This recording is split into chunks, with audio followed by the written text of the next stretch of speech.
Alan, you've written a memoir about your relationship with your father.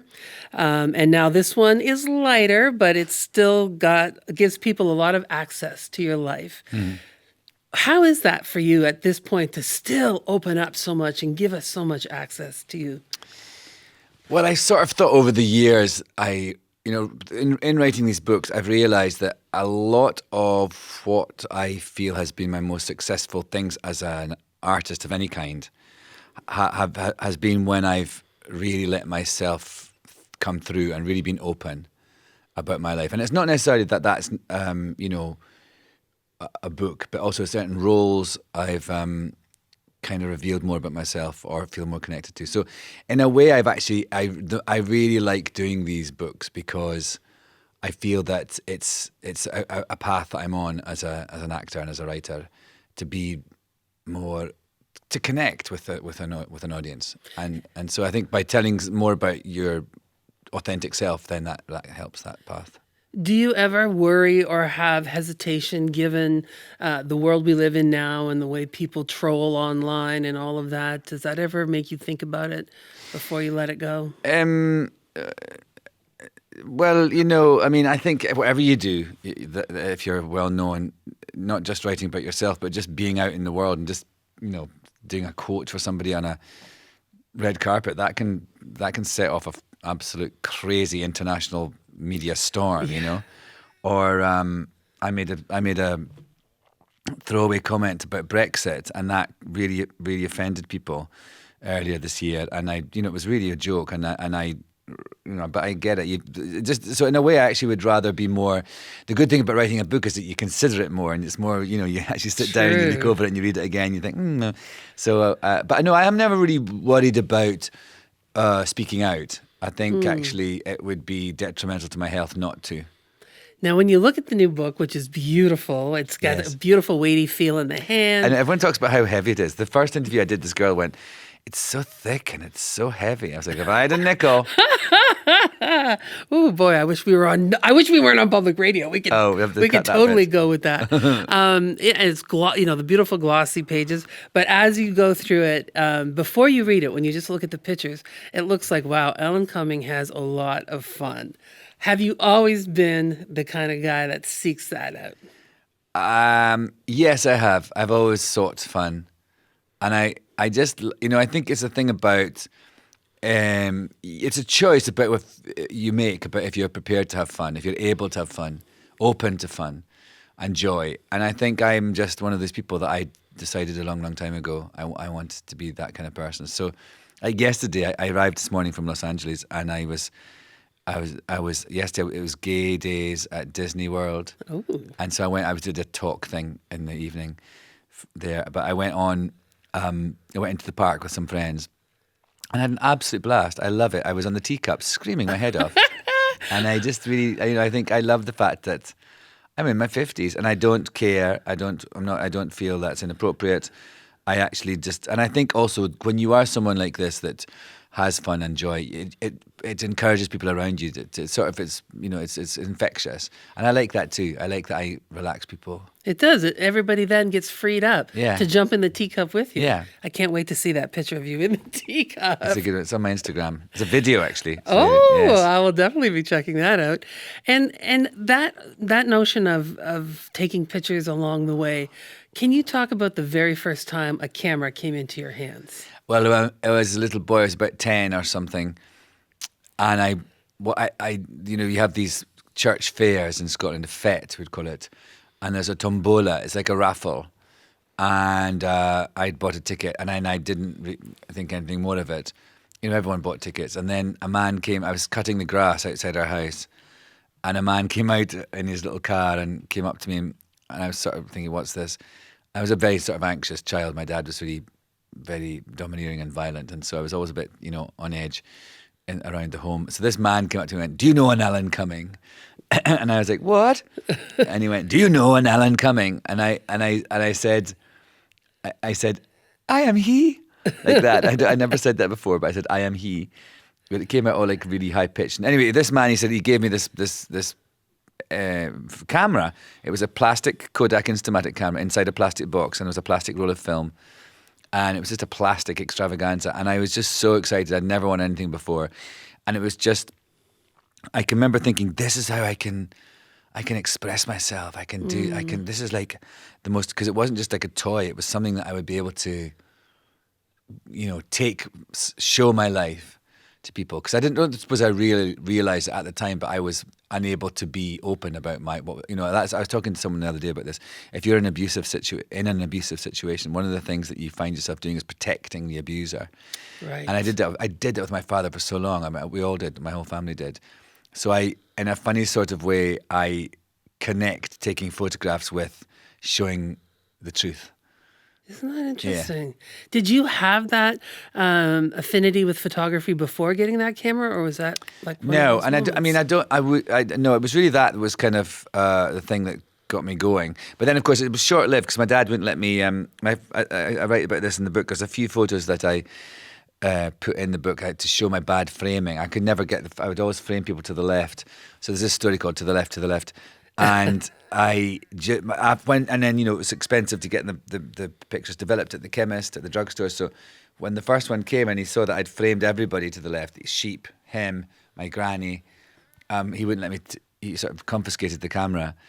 But so in a way, it became more of a thing for me that I wanted to. I knew one day I'd be able to do it myself. But I'm not a very good photographer. I would just like to point that out. I mean, I am not a very good technical photographer, and my photographs are really about snapping a moment and a sort of I want to sort of, and I don't take loads of photos of things. I just I grab things and I hope I've got it. And if I haven't, well then that's part of the photo as well. So I'm kind of much more, this book is about kind of literal snapshots to try and show or explain things about my life. And some of them are beautiful pictures. I'm not saying they're not, but they're not sort of technical photographs. The Oprah one that is the title of the book is a terrible picture, but actually it's perfect. Sometimes terrible pictures are great. I say when I had an exhibition of photographs, in the artist statement, I sort of, I hate those artist statements. They're so kind of masturbatory. But I said, my life is a blur, so I don't see why my photos shouldn't be too. Oh, that's a beautiful quote. That's amazing. Did you ever get that camera back from him? Yeah, I did. And I was able to use it later when I had my own money. God, you talked about it as such an item of freedom. It's such a sad thought to see that taken away. I know. And But it kind of became this thing that I would look at it sometimes and think, one day I'm going to be able to, and I did. And I did take more photographs with it of my own when I was able to afford. I had pocket money to go to the drugstore and do get it the yourself. things back. Yeah. In this book, there is a very interesting picture that you entitled "The Night My Father Died," and it's drinks on a table. Can you talk about that picture and what it says to you? Well, it was. There's a few pictures from that night, but I was just snapping, and I just looked. I mean, I was in this crazy state. My father had died, and I was having drinks I'd arranged to have drinks with some friends and went to this little Irish bar, and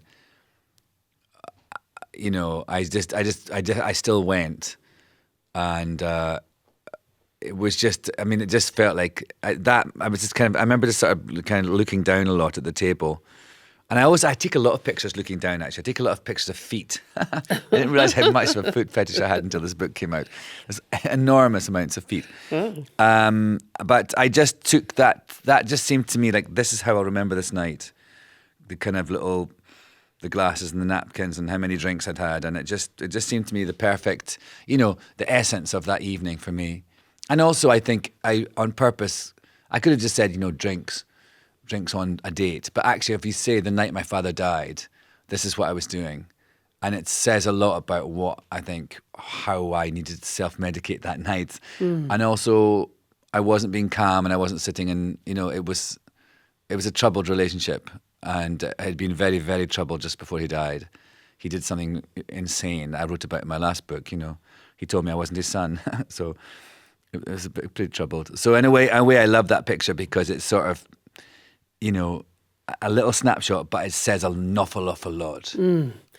I've read so many times that when you lose a parent that you have that kind of relationship with, that it is sometimes harder than when you lose a parent that you have a good relationship with, because with that person dies the hope of a different thing. Was that your experience? Yeah, it really was. I was devastated when my father died, and I knew he was going to die. He was, it was obviously coming, but I just, yeah, it was sort of, the last time I spoke to him was him saying that he was really shocked to learn that I was actually his son when I got the DNA test and everything. And I actually said to him, I finished the call. I was like, all right, well, take care. I'll talk to you. No, I won't actually. I won't talk to you again, but take care. Wow. So I had some closure in that way. But, when I got the news he died, it was really awful because it sort of brings up so many things. It was, and it kind of reignited the kind of pain of that. It was the same summer as all that stuff had happened that I write about in my book, and it was only a few months later he died. So, it was a lot. Yeah. It's amazing when you think about the intro that I just read of all the incredible things you accomplished, and how many people would be thrilled to have a child who's done this in the world and who's put out this kind of joy in the world. Well, my mum's very proud of me. I don't feel unloved by, parental love is not alien to me. It's just sort of, and I don't even think that my dad was, I just think he was mentally ill. He was just not someone, Yeah. he had certain things and that he didn't function like a normal person. So I don't blame him. I don't have any kind of, no, I don't blame him. I do now. I think writing my last book actually made me much more understanding of the fact that he had mental illness.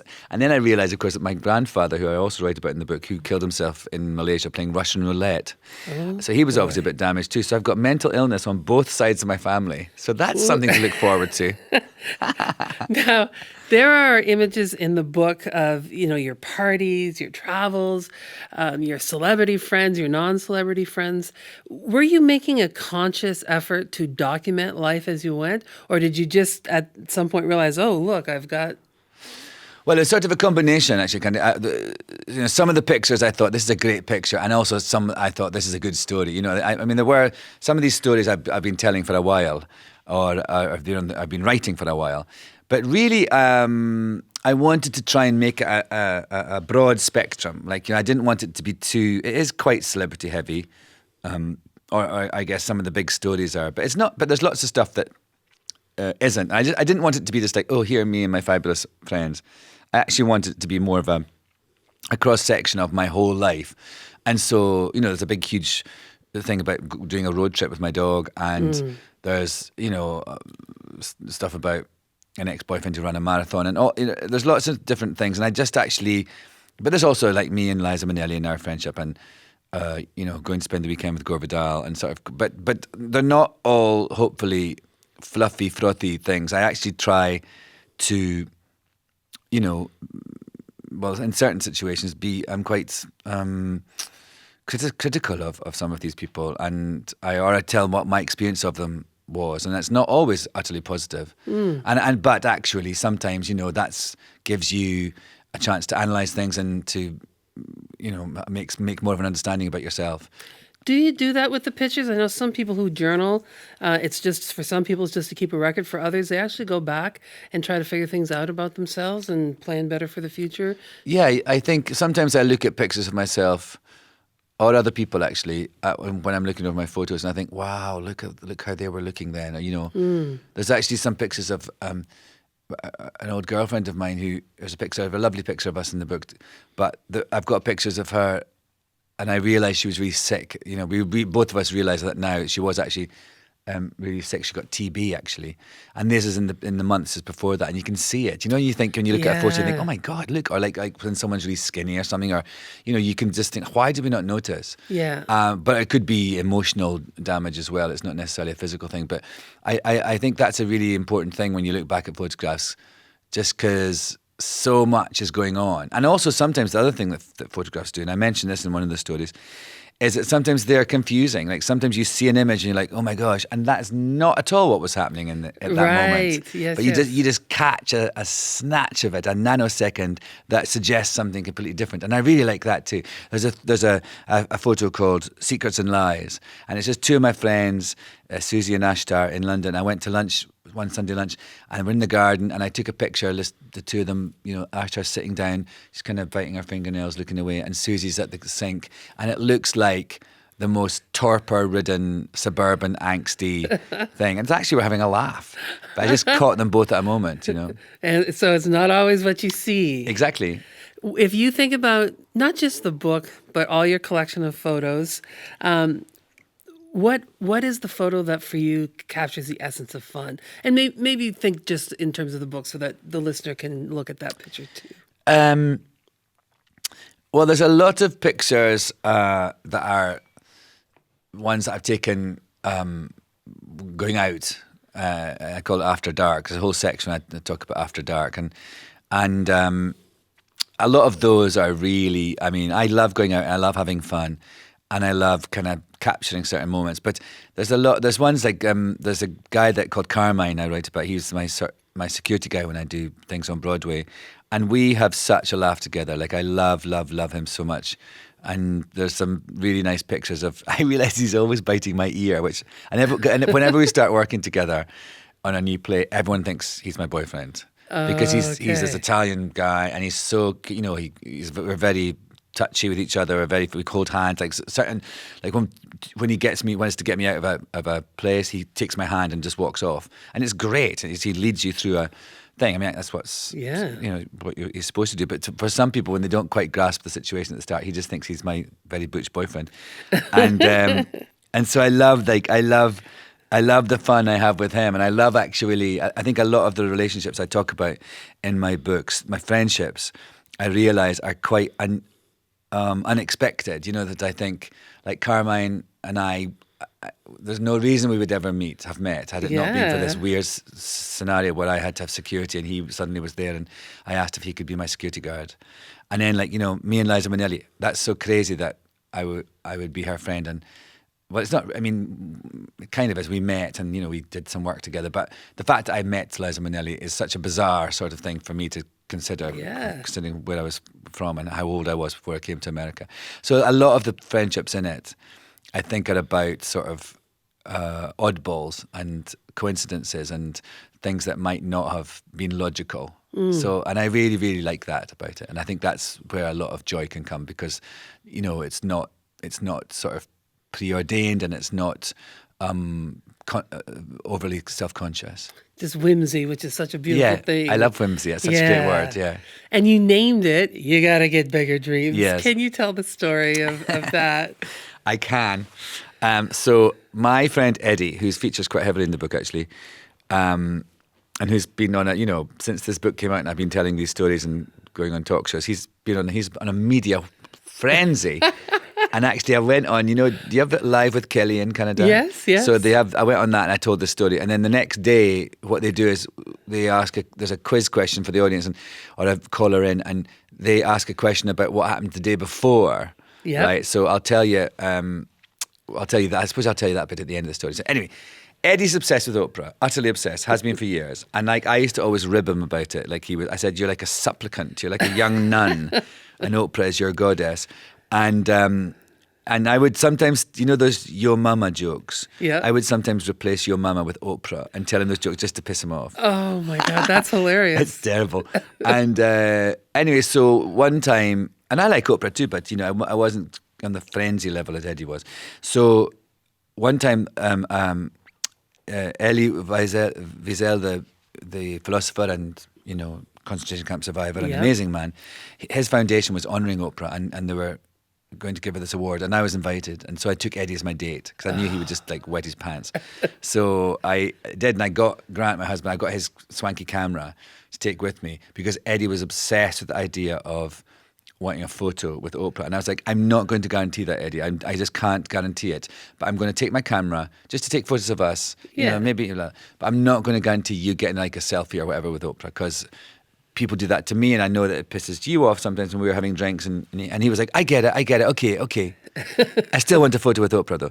So there was this amazing evening where he was just like a teenage girl, and and I realized I had to get him drunk to calm him down, and we were invited into this really super duper elite cocktail party before the event, and we're chatting there, and at one point he just went, Oprah's in the room. Oprah's in the room. And I was like, how do you know? It's Does like he have Oprah sense like gaydar? seriously, it was like, dogs can hear Oprah fans can hear a certain tone when she's around, the sort of jangling in the spheres when Oprah comes near you.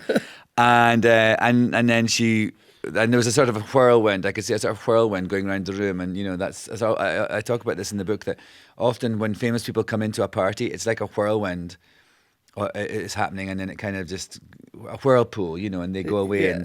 And if you come in, if you go near the whirlpool, they come up to you, and you're in the center of it, so it's all calm for a second, and then you get spat out into the shallows again. So Oprah was great there, visual. but we didn't get to speak to her there. So anyway, to cut a long story short, we're at the dinner bit, the big dinner, and it's all like Barbara Walters and Ishtak Perlman's playing the violin. I mean, it's just crazy. And Barbara Walters says, and after the intermission, Oprah.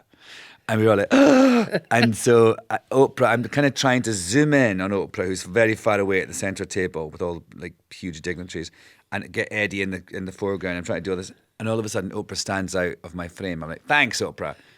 And then I'm trying to unzoom. I realise she's walking towards us. Oh. And I realise we're at this table by the loos, and Oprah has got to go and pee. Even Oprah pees. Yes, And she's good going to to go in know. past us, and she's going to like go right past our table. And I'm like, Eddie, she's coming. Oprah's coming this way. And I was trying to unzoom the thing. It's just a disaster.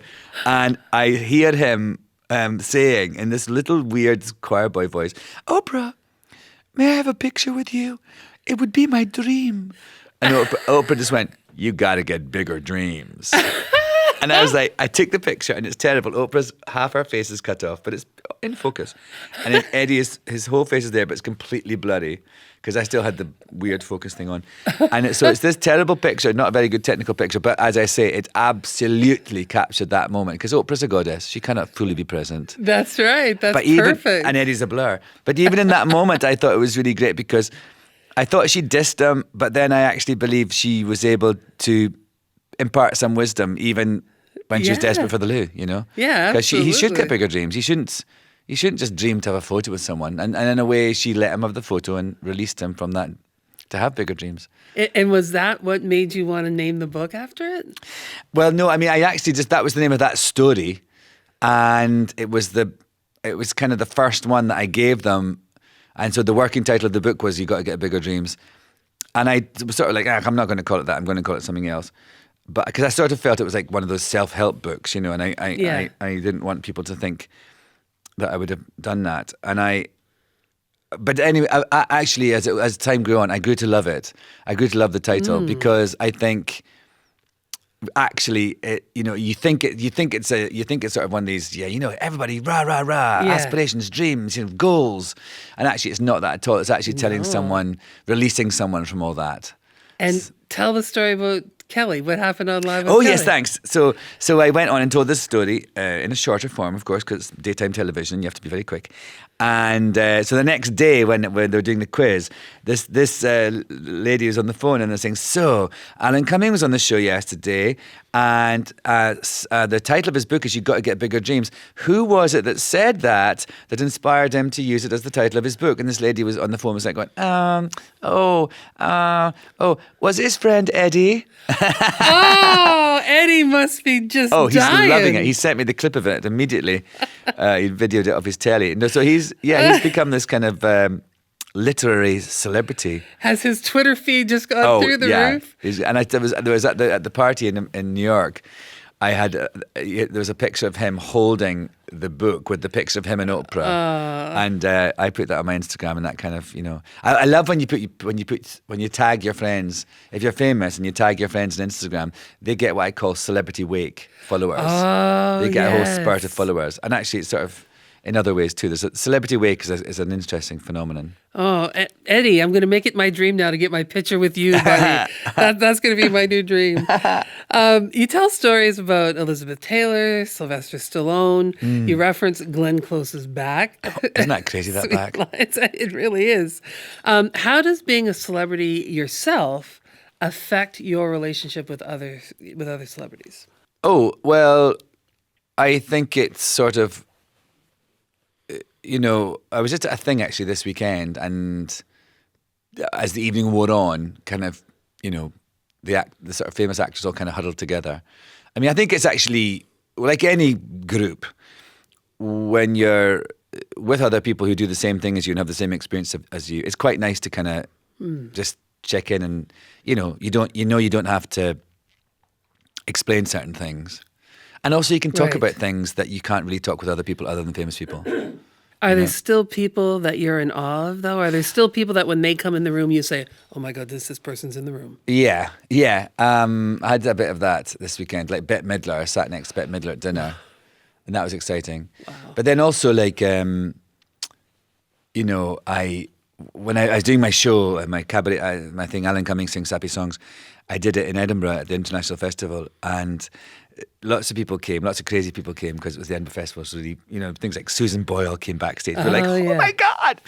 And then my biggest sort of geek out moment was the poet laureate in Britain is Carol Ann Duffy, and the sort of poet laureate of Scotland is called the Macar. She's called Jackie Kay, and they came to my show together.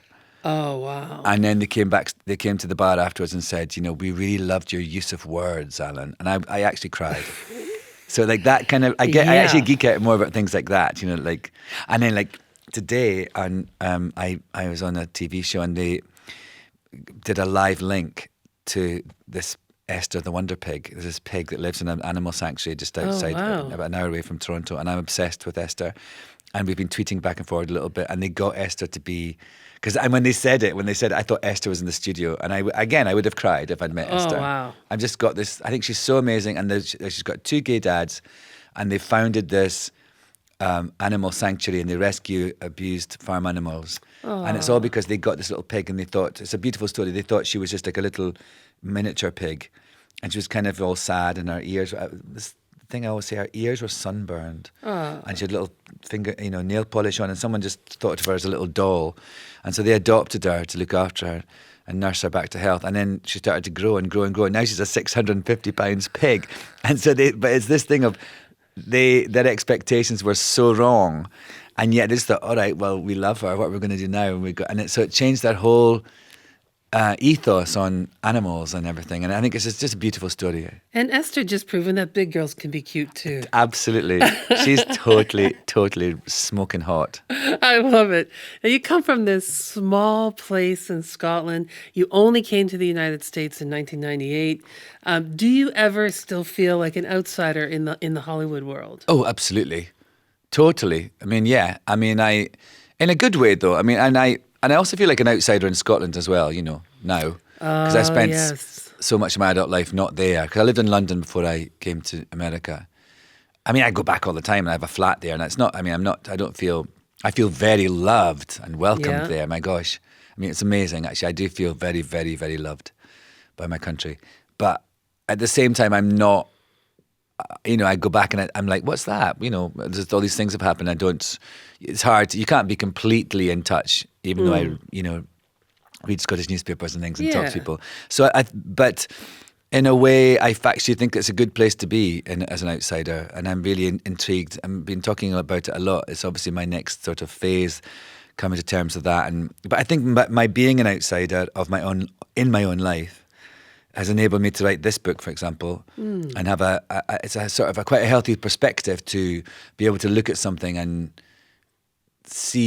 be it, and then experience it, but at the same time look back on it and be able to sort of marvel at it, Yeah. So I actually really like it. I like, and like, the story with Elizabeth Taylor, I was just like freaking out that it was Elizabeth Taylor, but at the same time, I'm having this nice chat with this lady, and we have a real laugh, and we really connect. Yeah.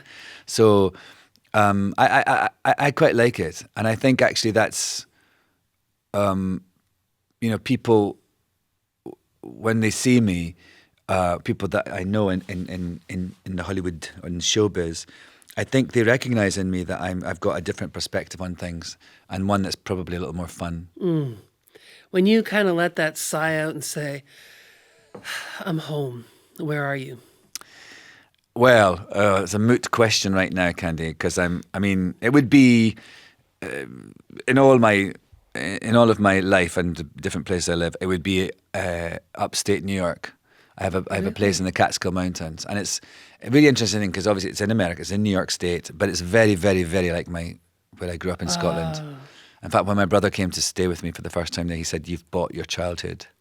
Oh, what which a is beautiful thought. I know, and I have. I think I've made myself remember and realize all the things I liked about growing up in a rural, in a forest.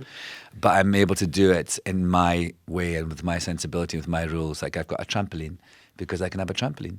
Because why not? Why not? And I'm able to bring my friends there, and it's a really sort of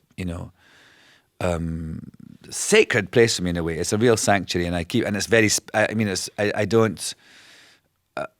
I would never like let anyone, the press, go there, or it's really, really sort of.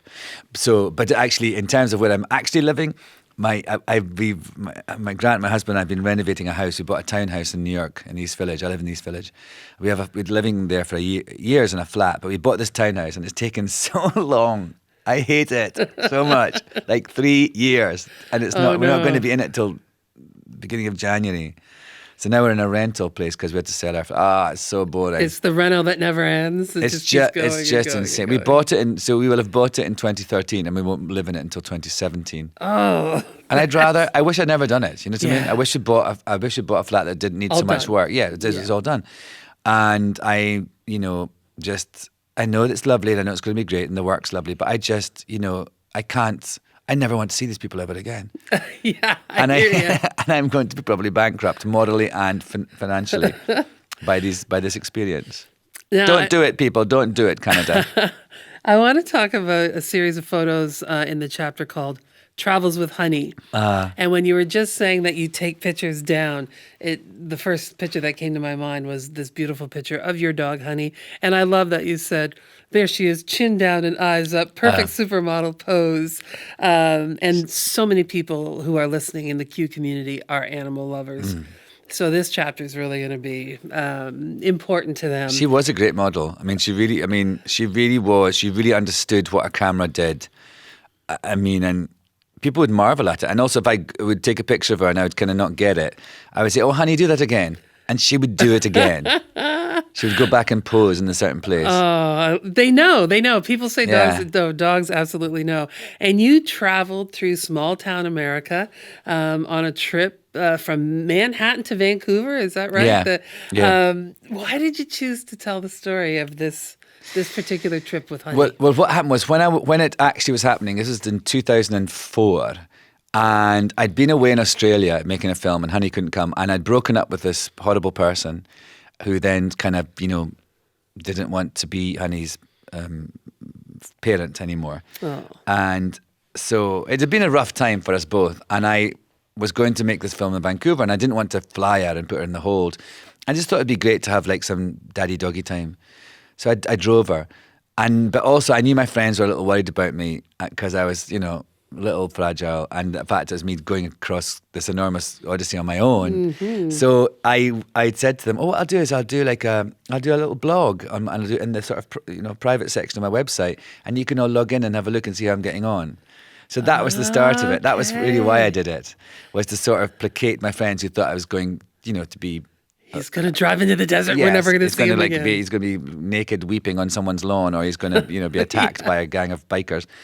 And so that's why I did it. And then, of course, in the course of doing that, I had to do in 2004, like the idea of like a Wi-Fi was like miraculous. It's like, there's a thing now for like 25 cents a minute in Starbucks. You can actually get online. And isn't that wild, right? That was weird. Or like you'd go to your hotel and you'd dial a number and you'd go to your, and then you'd be able to. It took like 2 hours to upload a photo, things like that. So that's why I started. And then I'd written that story and I had it, and my friends really enjoyed it. And then I went back to look at it, and I kind of updated it and talked a bit more about. But a lot of it was me marveling at. I really discovered what Middle America meant and how the attitudes and opinions and the radio, because I listened to so much talk radio, that was really galling.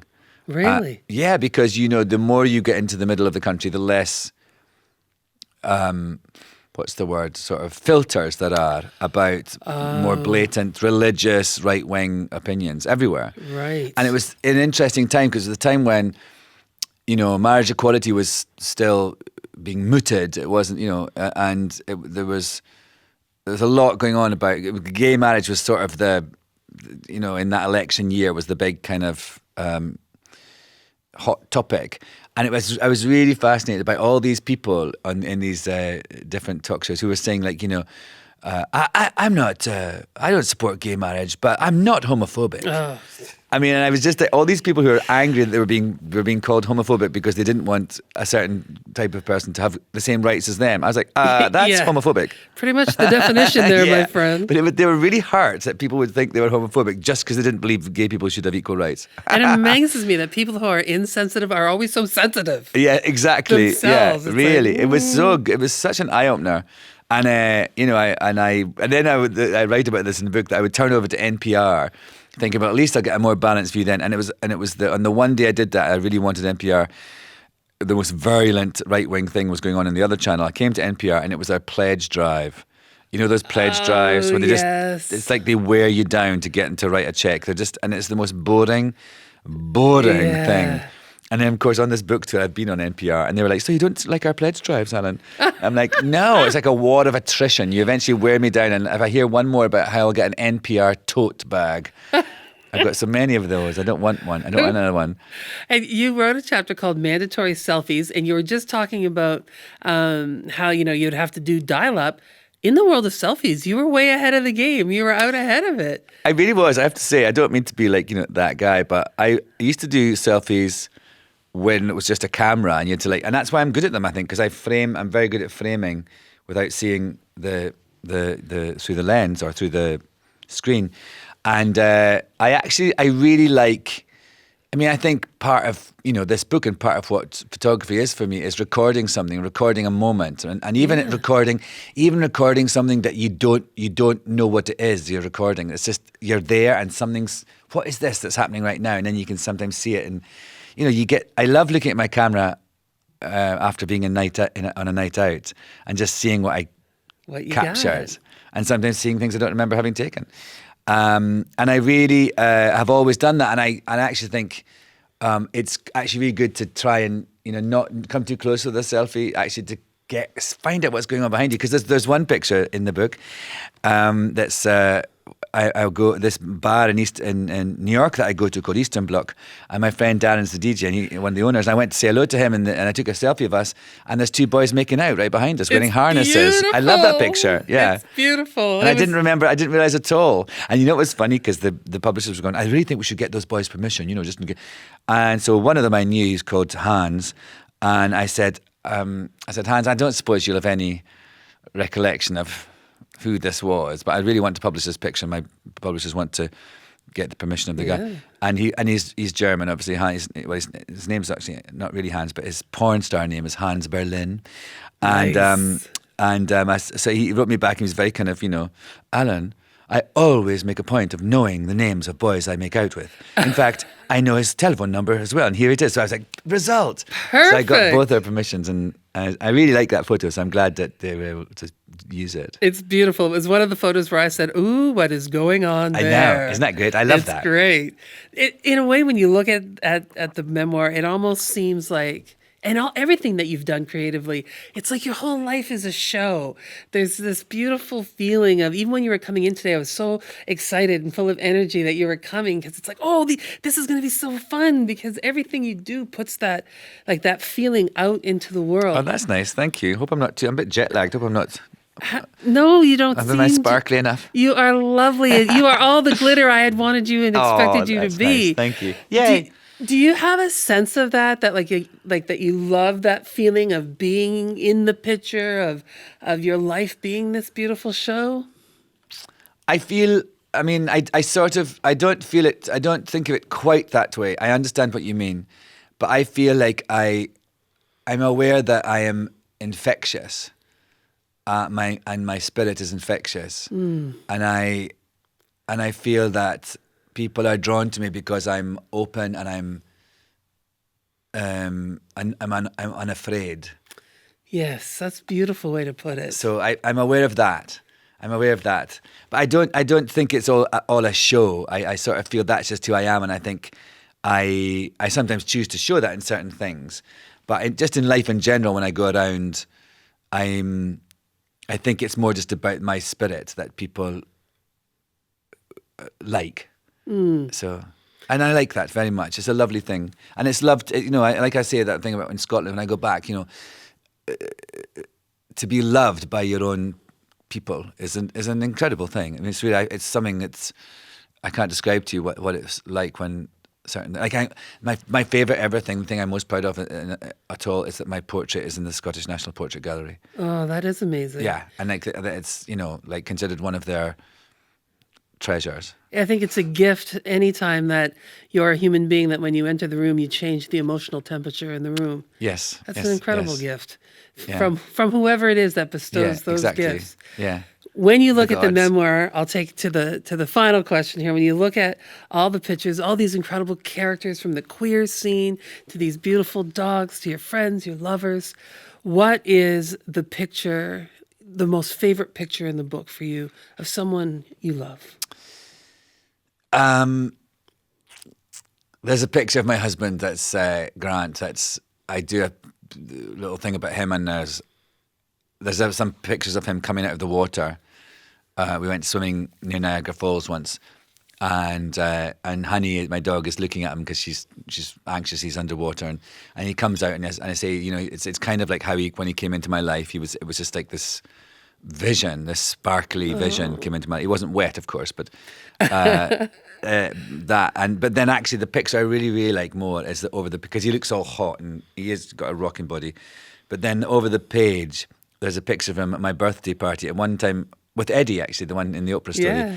Our birthdays are near each other. We went to this thing called Medieval Times. Do you have that in Canada? I don't think so. Oh, it's No. so hilarious. It's sort of like a jousting thing, Oh. and you have all these meals, and they bring, and you sort of on these bleachers, and they bring all you. They're all dressed like kind of oldie worldy Renaissance fair sort of people, and they come and say like coffee, my lord, and you go yes thanks. You go, would you like creamer with that, my lord? And it's all this hilarious thing, and you cheer for all the teams of jousters.